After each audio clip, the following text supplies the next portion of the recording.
If we want to reach our greatest potential in this life and achieve our wildest dreams and successes, we can't just own that we have created all the good things in our life. We also need to own that we have created all the upsetting and difficult things as well. And I know, it's really hard and we don't want to own it. We want to blame everyone else. And I totally agree. But if we can work with it and take responsibility for the most difficult, upsetting things that pop up in our lives and use them as a way to shift into our next level of excellence, then life becomes like this epic, beautiful, brilliant communication tool that is talking to us through our triggers and wounds and difficult emotions, because our higher self, our future, beautiful, epic self is saying, hey, this limiting belief, if we're going to go to the next level, this can't come with. Let's shift it. So if you're ready to take radical responsibility for your life and radical responsibility for your emotions, then this episode is for you. If you're not quite ready to do that, then skip this one. You're probably going to hate it, and I'll see you in the next one.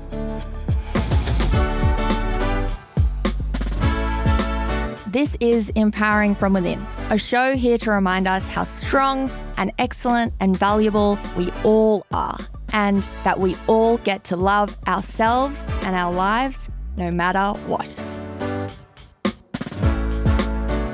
Hello and welcome to another episode. Phoebe here. I'm absolutely thrilled that you've joined me. This week we are going to talk a little bit further about emotions and also the concept of reflections and life being a mirror and a reflection to how we see ourselves, what we believe to be true about ourselves, how we feel about ourselves, and how we treat ourselves.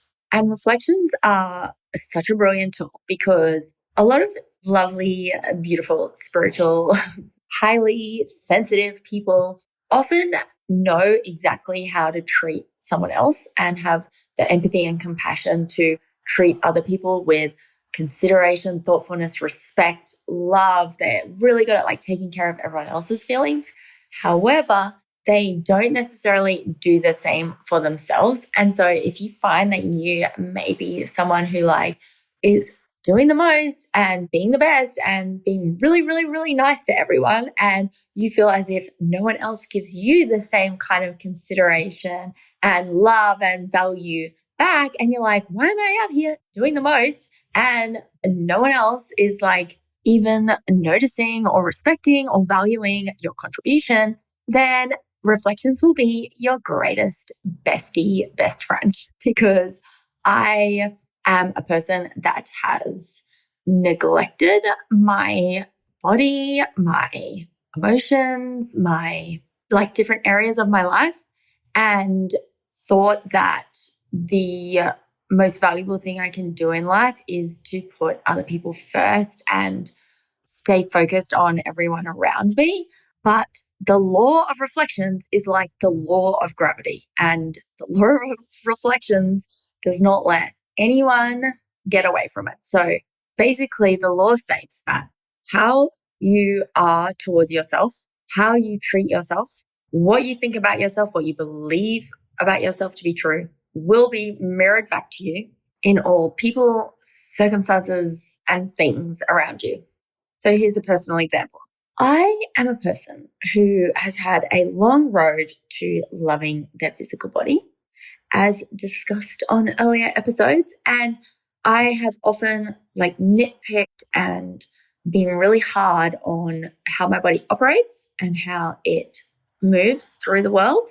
And I have been very good at comparing myself to other people in the past and seeing where I was not as physically capable as they are, even though, as discussed, that has been disproven because to operate in my body actually takes quite a high level of performance. So I no longer believe this to be true. But when I did, and when I was believing all the societal messaging about bodies and how they should look and how they should operate, and I was just running that program from when I was a child, I used to draw in reflections to me that showed people being really, really hard on me, and people not seeing my value, and people not seeing my brilliance because I didn't So for me, the reflection of how I saw myself as less than showed up in relationships. It showed up in having to work really, really, really, really hard to prove myself in career. And now that I've shifted this perception of myself and filled up this little hole in my self-image, I am so much more deeply valued. People see my gifts and the value that I bring to their lives is so much more willingly because I do. So instead of having to go around with this sense of needing to prove myself and give the most and do the most and be the most in my career or relationships, I now no longer need to do that because I have an innate sense of the value I bring everywhere. And I'm going to talk about how to actually base your value on the most rock steady foundation next episode. But this episode, I just wanted to first give everyone an insight into what a reflection is and how our emotions can be used as a feedback loop to see where we're out of balance. And this is really, really helpful if you ever book a session with me. This is like a fabulous prerequisite because if you can come to me with the reflections that are going on in your life, I can help decode them and start to plug in the little holes in your self-image so that life as the mirror starts reflecting back to you your actual value and what you actually want to see in that beautiful mirror. And even though I was being hard on my physical body, I was not drawing in people who were hard on my physical body. They were hard on something else. My energy and creative field, as I like to call it, which is like the concoction of all our beliefs and subconscious mind and thoughts and how we treat ourselves, was handing out a script to say, please be hard on me. My creative field didn't say, please be hard on me in physical capability. It just said, be hard on me, be harsh towards me, don't see my value. That's how energy speaks and the language of the universe and our creative fields, and the reflections that come back to us are in the form of something that we're going to listen to. Because if someone had been reflecting to me, your physical body is not valuable or your physical body is less than, I probably wouldn't have taken much notice because I was like already well and truly running that program. But the universe and our beautiful higher self has the brilliance to bring these things to our attention in areas that we really, really care about, like family or friends or finances or career. Like that is the genius of the system, even though it seems really, really harsh and we want to just blame everything around us and blame the people around us. It's actually a super genius setup because the universe and our higher self knows what we value. So they're going to bring our reflections to us in high value areas. And it's all for growth. It's all for healing. It's all for learning. It's all for shifting our perspective and seeing everything in its ultimate state of truth, which is that we are all brilliantly valuable and worthy and perfect exactly as we are. But our beliefs and our actions and how we treat ourselves gets way out of whack.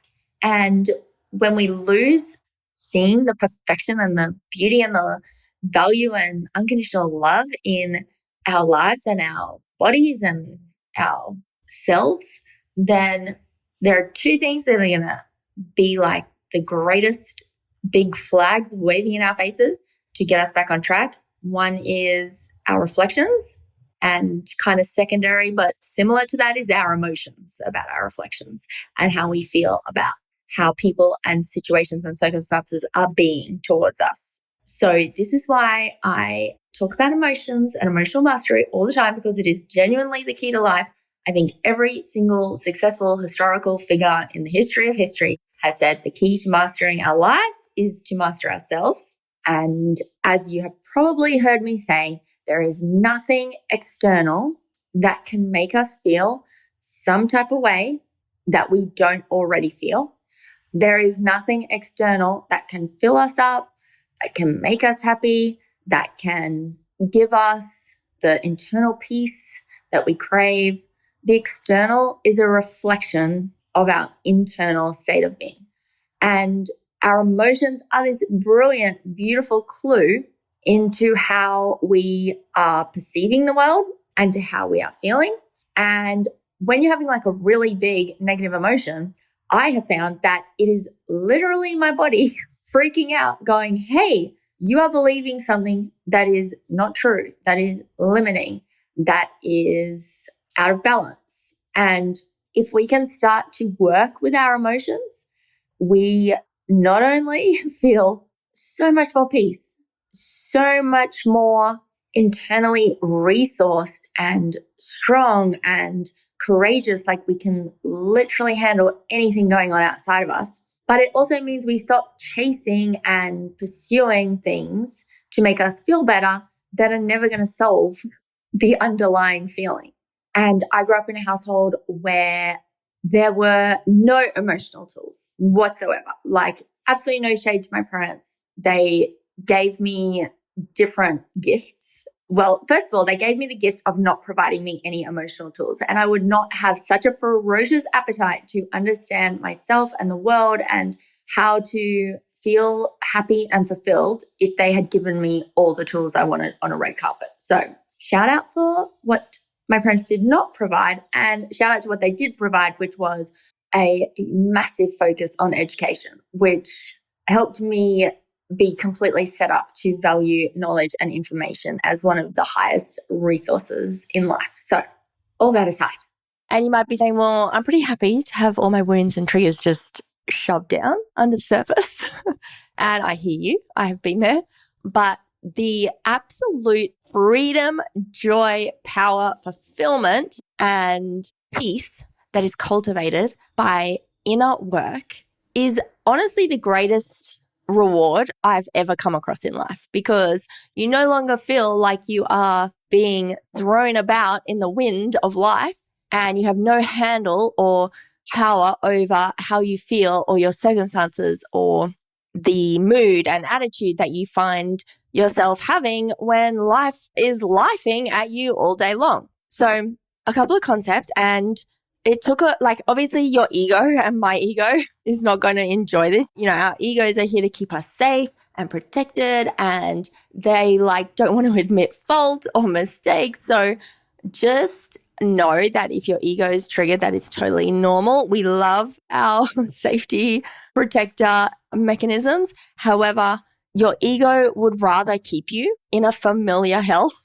than an unfamiliar heaven. So by uncovering and shifting and working on whatever wounds and triggers come up in our lives can set us free from our familiar hells and reprogram all the beliefs and limiting ideas that we place upon ourselves to keep us in little limited positions instead of expanding and reaching into our full potential and empowering from within. So if you find that there is someone or something, maybe your car breaking down or your spouse being difficult or your career being stuck or whatever it might be, or someone else is causing you to feel deeply irritated or envious or jealous, whatever it is that's showing up in your life, if you can take that as a reflection, as a mirror of what is ready to be healed inside you,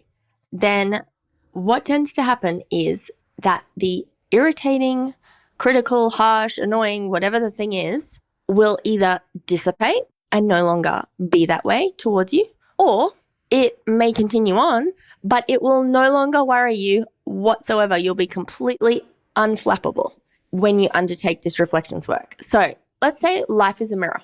If your life is a mirror and you want the mirror to wave and smile, what do you got to do? You got to wave and smile at the mirror, right? It comes from us. We can't touch the mirror and grab the illusion to puppeteer it into waving and smile. It comes from our inner work to get the mirror looking the way we want it. So to get started, let's dive into the fact that there are 8 areas of life. This is how I was taught reflections from my teacher and mentor. There are 8 areas of life, including family, social, mental, financial, passion, hobby, because we all got to have some fun, career, vocation, like what you're put on this earth to do, physical, and spiritual, as in inner growth, self-development, learning, expanding in an internal sense. And we all have these electromagnetic fields around us. Our energy, I like to call it our creative field. It's a concoction of all our thoughts, beliefs, subconscious patterns, programs. It's the physical actions we take. It's basically like a beautiful recipe of everything that's happened to us and everything that we do, causing an imprint into our energy and creating all the circumstances, situations, and events around us and how we're treated by handing out scripts to everyone around us to say, hey, this is how I see myself. This is how I treat myself. Please feel free and welcome to treat me the same way. You know how when someone walks into a room and without them even saying a word, you know they're in a bad mood, or you know they are like brilliantly successful, or you know they're hiding something? That is our energies talking to each other. That is us reading our creative fields. Sometimes it is so deeply subconscious, but the energy with which we marinate ourselves in is going to be reflected back to us by everyone around us. And the scripts that we have in our creative field that we hand out to everyone is something that we can actually take into our own hands.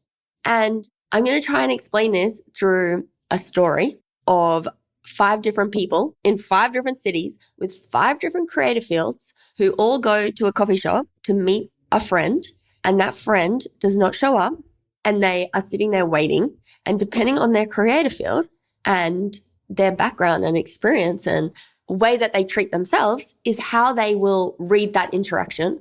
And it will also highlight to us where they may have some little gaps and holes in their creative field, or they might be believing or perceiving things in a way that is limiting and out of balance with what is actually happening. And so they're going to see the person not showing up on the other end of the interaction as meaning something about themselves based on the beliefs and perceptions and treatment that they give to themselves. And honestly, most wounds and triggers and emotional reactions are all stemming from our creative field, which can be remedied and refined and strengthened by working on our self-image and our self-love. And that can only be done if we actually clock the wounds and the triggers and the emotions that pop up for us through other people and what is reflected back to us. So 5 different people, 5 different coffee shops, all waiting for a friend. We don't know why the friend isn't showing up, but it just goes to show how 5 different creative fields will interpret the same circumstance in 5 different ways. The first person waiting for the friend starts to feel really angry and disrespected and feels like they are extremely slighted by this friend being a no-show, and it is extremely rude and they feel insignificant and really triggered at the thought that this person didn't even bother to show up or communicate with them as to why they were running late. So we could infer that this person feels insignificant. They have a little hole in their creative field and a little self-image wound that says they're not respected or significant. And perhaps that's how they see themselves in career. Maybe they recently didn't get a promotion and now they feel disrespected and insignificant. Okay, let's say the second person is waiting in the coffee shop and suddenly starts to internalize the entire interaction as their own fault. They start to scramble through their phone and emails to check, oh my gosh, I've got the time wrong. I'm so stupid. I always do this. I bet you I've got the time wrong. They don't even think it's got anything to do with the other person who may just be running late. And they start to self-blame and look for evidence that there's something wrong with them. They're stupid. Their memory has served them poorly and it's all a disaster. And they're stressed and triggered and feeling really harsh on themselves. It could be safe to assume that this person has a little reflection stemming from the area of mental, and they don't see their brilliance, or they have really harsh self-talk, or perhaps they're really hard on their memory and mental abilities and don't see their own genius and intellect. And so the first thing they go to when having a social interaction that didn't go their way is to blame themselves mentally. And so they need the red carpet to be rolled out for them in life in a certain way to feel better about themselves and feel smart enough. And anything that doesn't go to plan blows them back into this energy of a wound in their self-image coming from the area of mental. The third person may be waiting in the coffee shop and feel really, really, really worthless and rejected and abandoned and go into the feeling of despair and sadness. And it may trigger a little hole in their creative field and their self-image that makes them feel abandoned and unworthy. And this could be an old little hole and wound and a feeling coming up to be healed that arises from the area of family. Perhaps there was a parent or some kind of family situation that made them take on some kind of limiting belief or perception about themselves as being not lovable, not worthy. And every time something pops up around them that is touching on that little wound, their go-to move is to feel unworthy, rejected, abandoned. And even though we don't know why this friend is late, the person waiting is just going to make it mean whatever about themselves is unhealed. And our emotions are going to wave a flag to us saying, hey, don't forget you still believe this limiting thing about yourself that is not true. We need to see this in a different light. Okay, let's go for another example. Let's say the fourth person is waiting in the coffee shop and starts to feel really, really, really unsafe and like doomsday is upon them and something bad has happened to their friend, something bad is about to happen to them. Like they go into panic, fear, worry. This was definitely my go-to move a few years ago. I was in a place of fear and panic very easily. And if anything didn't go to plan, I would really start to fret. And it was coming for me from an area of mistrust in basically spiritual, because I didn't trust my own intuition. It was also coming from physical, actually. I didn't trust my own intuition. I honestly didn't trust life was unfolding in my highest good. Like I felt like the rug was going to be pulled out from underneath me any day. And I also felt like I couldn't trust my physical body to heal because I'd been through so many difficult illnesses and surgeries.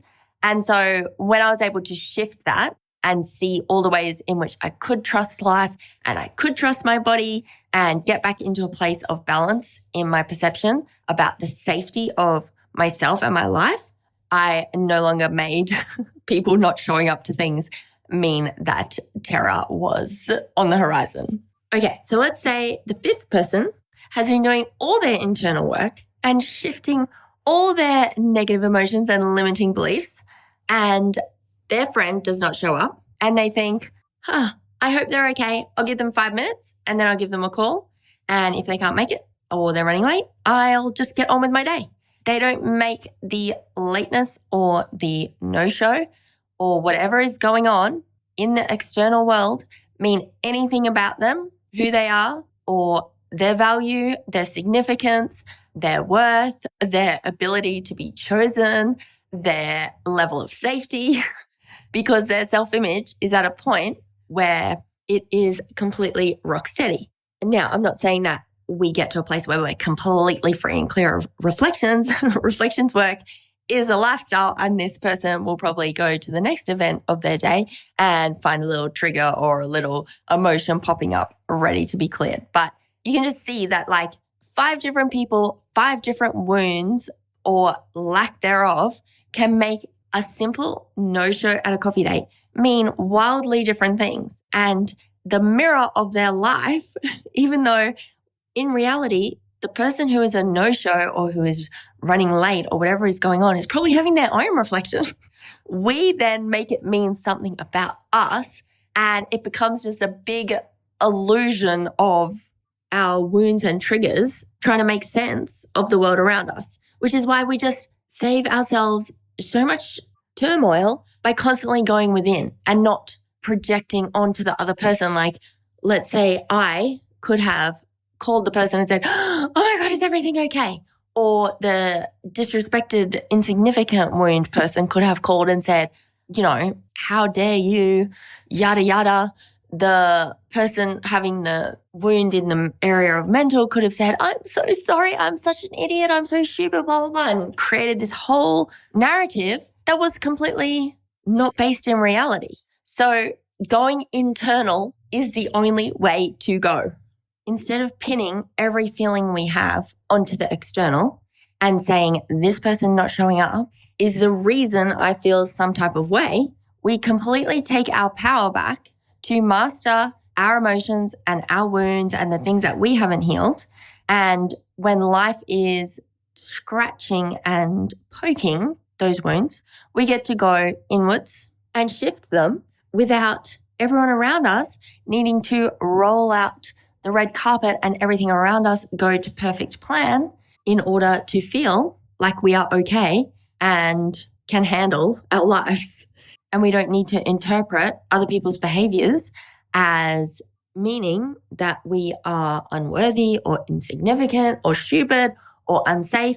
We can provide all the beautiful antidotes to those feelings like significance, value, worth, safety, feeling smart enough. We can provide all those feelings to ourselves, and then we don't need everyone around us to do it for us. And when we don't do this work, then we might just say, cut that friend out of our lives, or cut the boss out of our lives, or cut the boyfriend or girlfriend or sibling or whatever it is out of our lives. But the feeling that that person made us feel is just going to pop up somewhere else because it's not about the person. It's about the wound inside of us.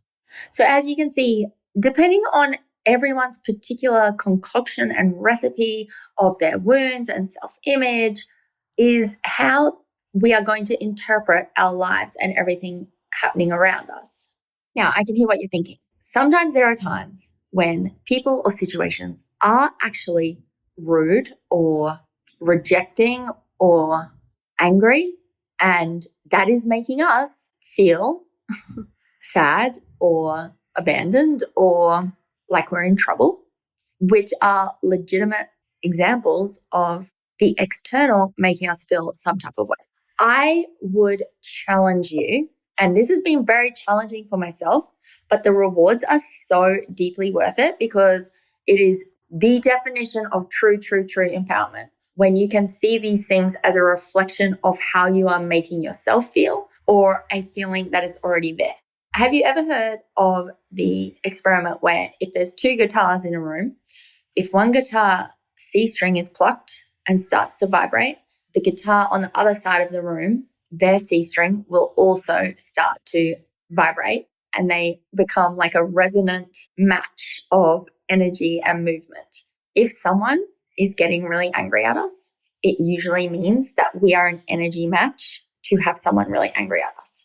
And before you start saying, this is totally unfair and putting all the onus on the victim in situations, well, another way to see this is as taking full ownership and responsibility for our lives and being the creators of our lives. Let's say someone was getting angry at you and you knew in your heart you have not done anything wrong, or you may have made a mistake, but it was a learning curve and you're going to make different choices next time. The person getting angry at you would genuinely not upset you whatsoever. You'd be completely untriggered and able to understand and accept why they were angry and have reasonable, rational responses to say, I can see how you feel that way.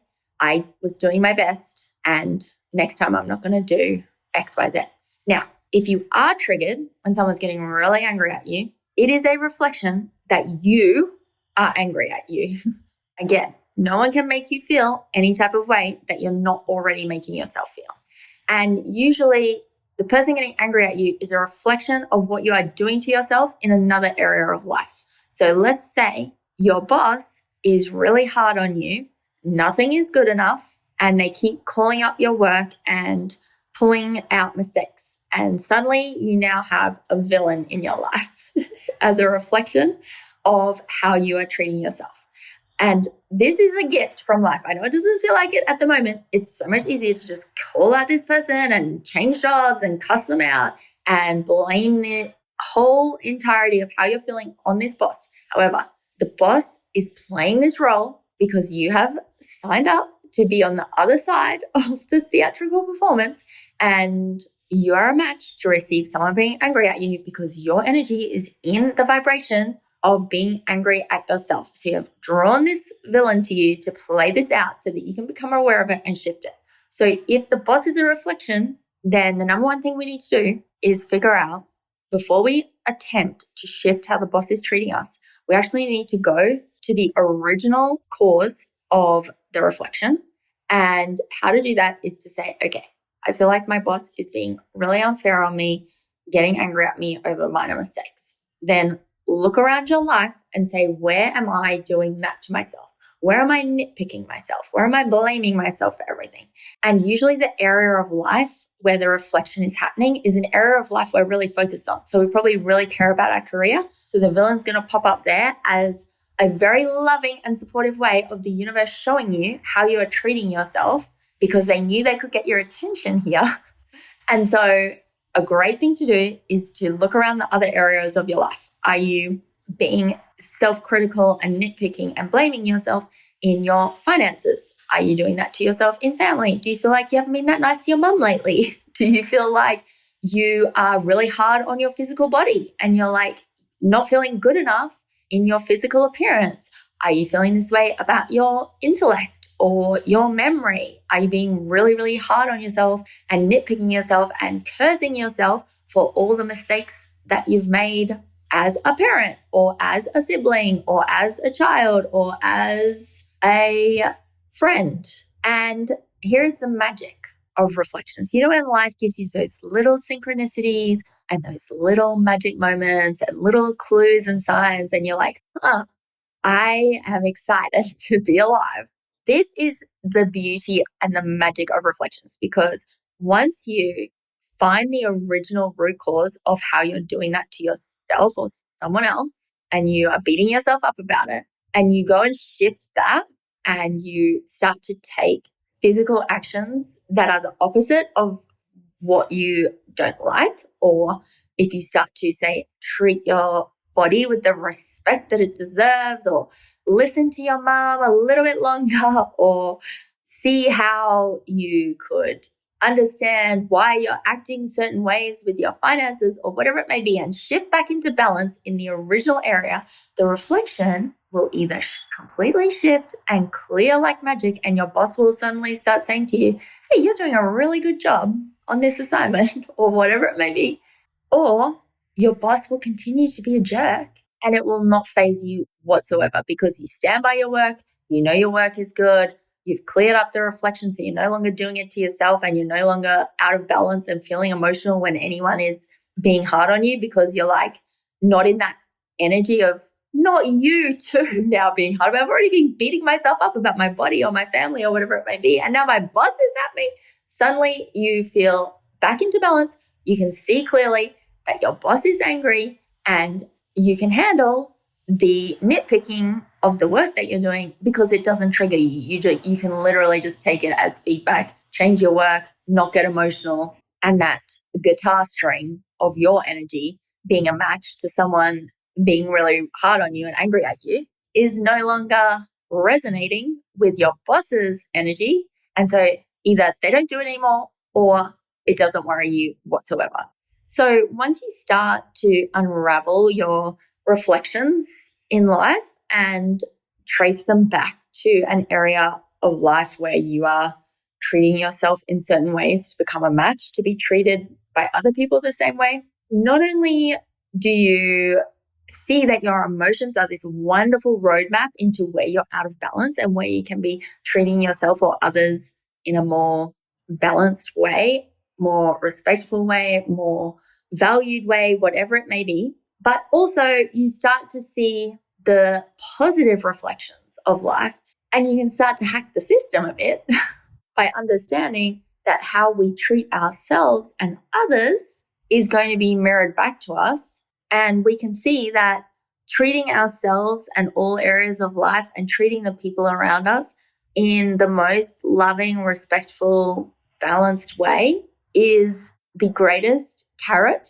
before the horse situation. So it's like a snowball of feeling good. It's ever accumulating. into improving our lives. Every time a villain pops up, we get to heal something. Every time we get triggered, we get to get back on course. Every time an emotion pops up, instead of being like, oh, Lottie, here comes the big one, which is what I used to feel, we get to say, oh, great, brilliant. This is information I need to figure out what I get to heal, shift, and rebalance in my life, and where I can next start to up level and improve every single relationship and circumstance in my life. And that is the definition of empowering from within.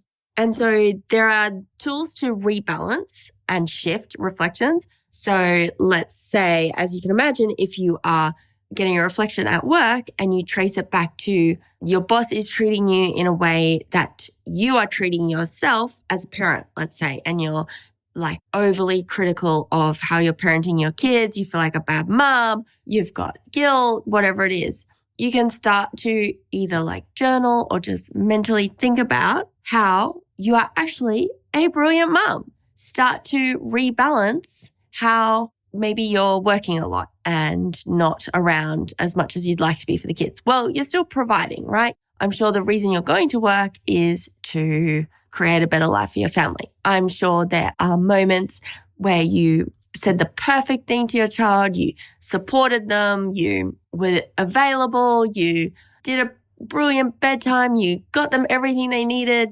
Even if you said something that triggered them, like maybe that was in their highest good to have an emotion come out that you could help heal. Like just starting to see everything as fully in balance and perfect, because in actuality, everything is perfect, everything is in balance. And we just get out of perspective and our perception sees only the bad. And if we start to clock and focus on where we're actually being a great parent and really spend some time shifting that criticism. And it's hard to catch sometimes the thoughts and self-talk because we're so used to it. But if you can start to counteract the negativity and the perception that everything is not great into more of a balanced view, it will start to shift the reflective area. You might even make a physical change to be more of the parent that you aspire to be. Whatever it is to get you back into balance will then have a domino effect in the loud reflective area, and your creator field will start handing out a new script saying, hey, I respect myself. I treat myself with kindness.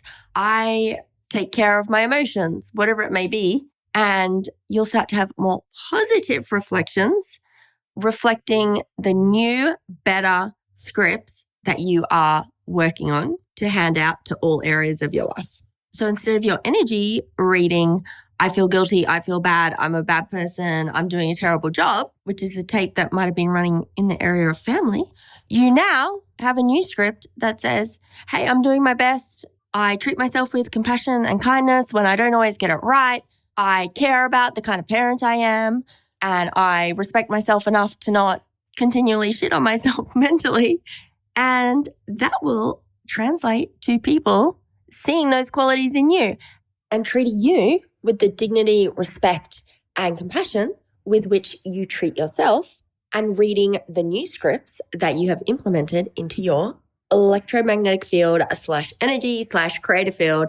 And suddenly, not only are you being treated better, you are less triggered, you are more able to face whatever emotions are popping up, but you also have a deeper sense of empowerment and gratitude for whatever wounds and difficult emotions come up every day, because you know they are all in your highest good and they're trying to get you to take care of a limiting belief or a perception that's out of balance. And you now have the internal resources to go within and start to shift things rather than relying on everyone and everything around you treating you in a certain way to avoid feeling the feelings that we don't want to feel. So if you are interested in going to the pro big time league on reflections and having the guidance and the intuition of a trusted mentor like Phoebe, Jessie, Megan, Stewart to help you along the way, it would be my honor and privilege. I have got really good at not only understanding what a reflection is telling us, but what area of life it is popping up from, which is usually not the area of life that it is being shown to you. So if you are in the business of up-leveling your life and not settling and not feeling like crap and having an excellent, empowered attitude and mood ready to roll, then head to my website and I would be absolutely delighted to help you. And if you're not ready to invest in a session, or you're not ready to dig up all your limiting beliefs, I get it. I have been there. And I would just say that what might help you along the way to just uplift your life a little bit is to notice when, yes, take the reflections of life that are brilliant and good and where you're getting little praise and feedback telling you you're doing a good job, but also take it just that tiny step further in a difficult circumstance to own that as well and go, if I created this crappy situation, I'm not going to blame myself, but if I was going to take responsibility for it and use it as an opportunity for growth and up-leveling, what would it be telling me about myself? And how could I shift it to the opposite view so that the mirror started showing me a reflection that I was totally on board with? This is my gift to you. Good luck. I hope your reflections are pleasant this week. I'm hoping mine are too.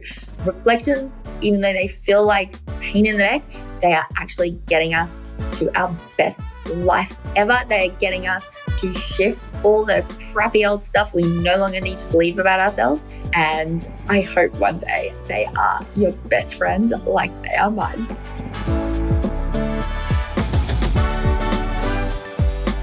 Thank you so much for being here today. If you want to keep hanging out, because I sure do, then head to my Instagram @Feedsgram or my website, phoebestewart.com.